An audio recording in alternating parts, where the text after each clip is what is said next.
Buenas tardes. Good afternoon, and very warm greetings, very heartfelt greetings from Zaragoza, from Spain, to all our friends in Nicaragua, Panama, Dominican Republic, and Costa Rica. Thank you very much, David. That the way to change the world when dealing with water matters is something which comes through from our hearts, from social spheres.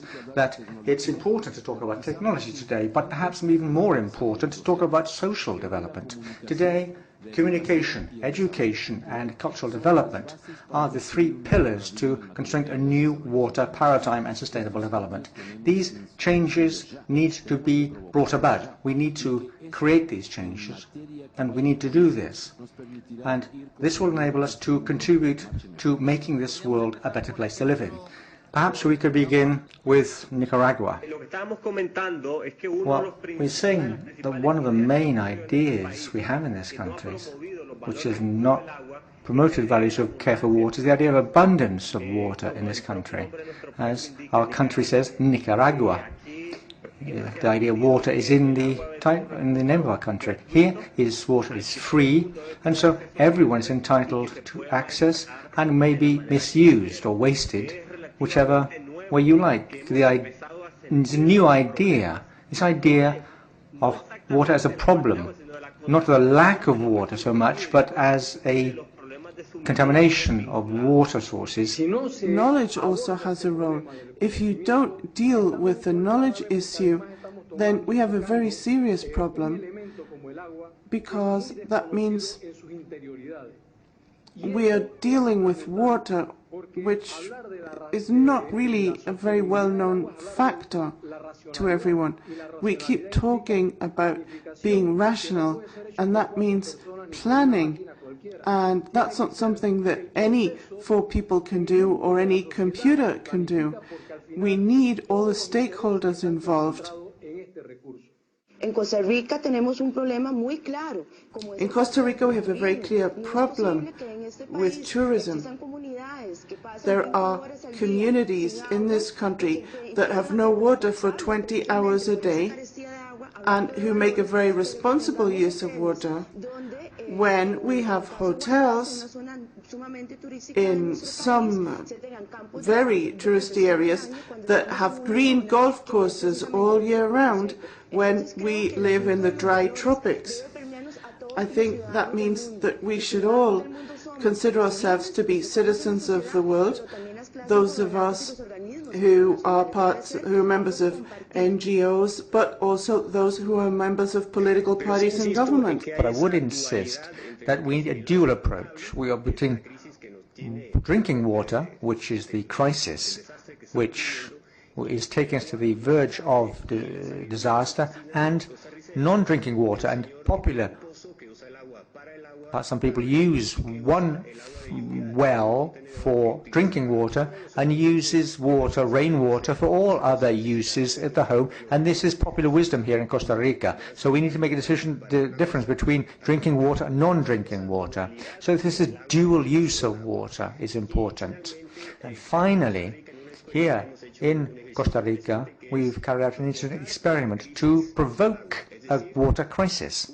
I.e., one day we tell the kids that there's no water in their communities, and with the help, it's unbelievable how much information and suggestions and awareness this generates amongst young people and kids and their families when you provoke. So education, so perhaps the fact that children live through this crisis. So, for example, cutting off water deliberately, as happens with natural disasters such as earthquakes, cutting off people's water for one day, for example, or for a couple of hours a day, makes people much more aware of the values of water.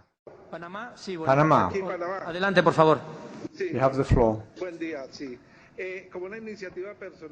Well, a personal initiative, I believe we should set up a chair of water in institutions all over the world, and that Students should set up a world network where they should have peers in different countries so that the issue should become a global issue, and so people know what's going on the other side of the world.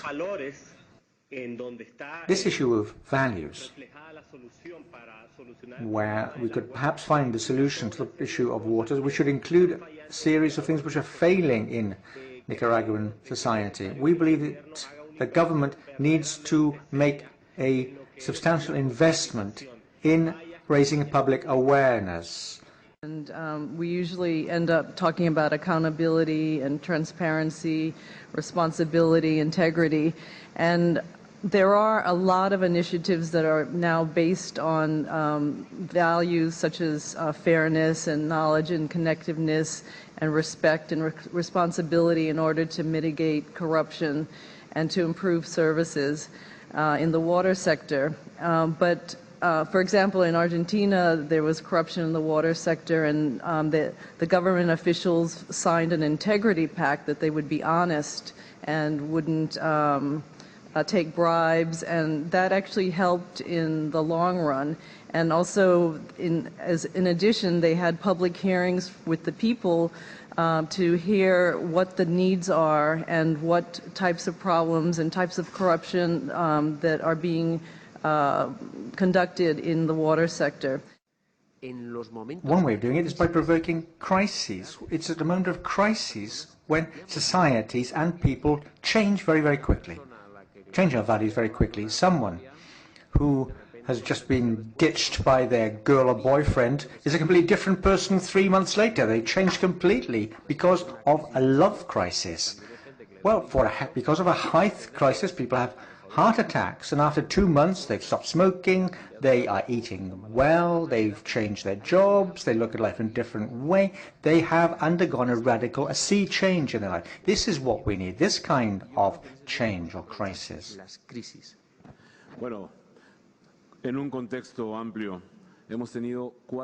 We've had 4 sessions of the GDLN,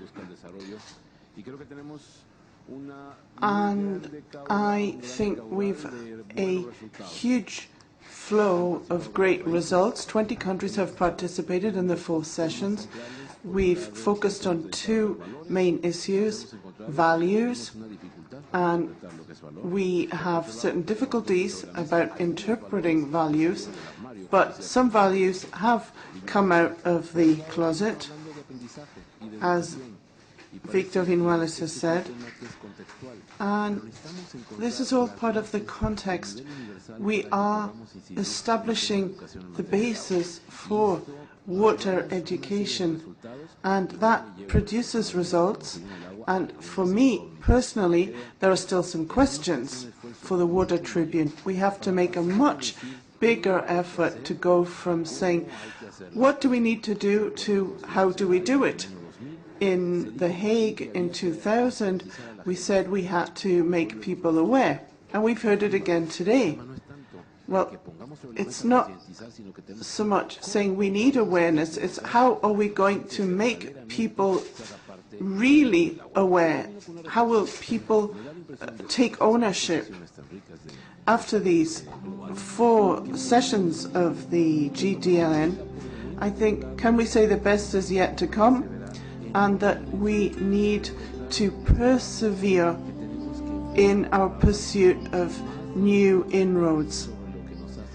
We have to focus on what we still need to do, and I think we have to